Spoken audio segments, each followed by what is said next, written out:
So funnel analysis is a really important exercise I find for basically any business.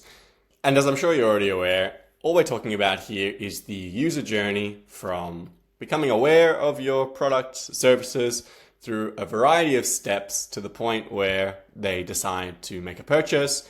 And then we can even include some post-purchase activities. So the way that it's broken down in Business OS is we have this database here called the user journey.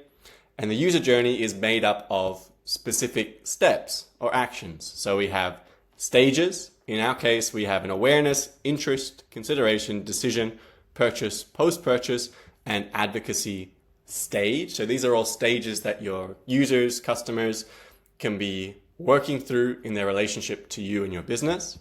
And then under each stage, there are specific actions that I want to specify. So I want to think about what are all of the things that fall under the category of awareness for my business. So maybe sees one of our YouTube videos, visits a blog page, sees a social media post. These are all concrete actions which we can actually measure.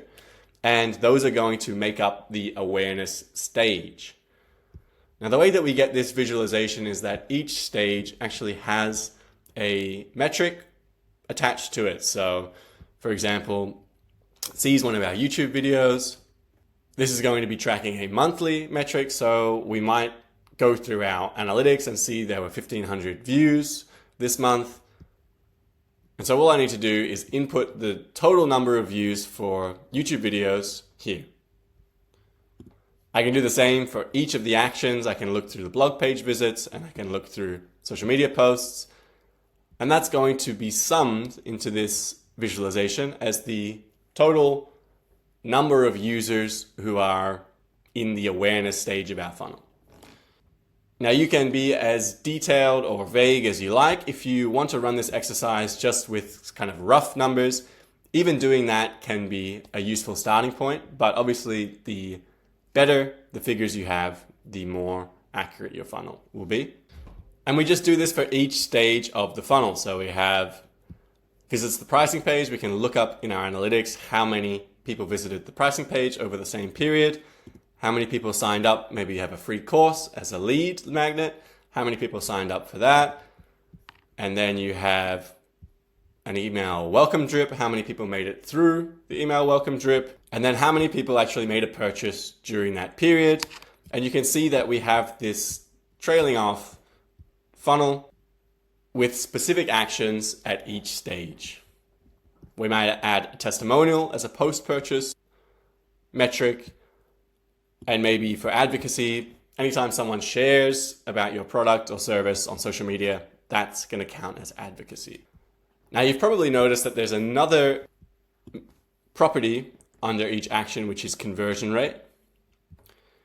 So a simple example of that, for how to calculate that, is going to be at these stages where there's only one action that we've identified.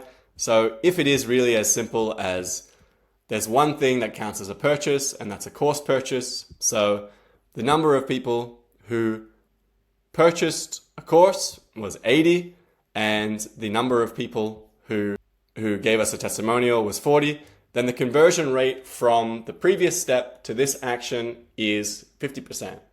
So that's the simple case where there's only one action, so it's obvious that the conversion rate from here to here is 50%, and this action is the one that's responsible for this conversion rate. For something like the awareness stage though, sees one of our YouTube videos and then visits the pricing page. If you have Google tags and things set up to track specific user journeys, then you can actually get detailed conversion rates for each of these actions. If you don't have the data, that might be a sign that it's worth looking into, setting up those analytics workflows, or you can just give an estimate property for each of the actions in a given stage so that you can try to better visualize what is going on between each stage, what are the key drop-off moments, what are the stages that are actually performing really well. And again, I find that this exercise is one of the most eye-opening for me whenever I'm trying to get a sense of how the business is doing overall and where I should be focusing my efforts. Should I be trying to pull more attention into the top of the funnel and really pushing out a lot more content and getting more people into the top of the funnel? Or is it actually that things are falling down at the decision stage and I need more proof, or I need to be more compelling in the offers that I'm making?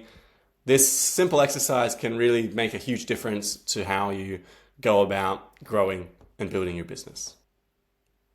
So there are ways to link the data that you're already listing in distribution and some other sections into this funnel, but I've avoided doing that by default because it takes a pretty deep understanding of Notion and the relations and different databases that are involved. So I've left that out, but if you are interested in setting that up, I will be doing a more detailed tutorial in future.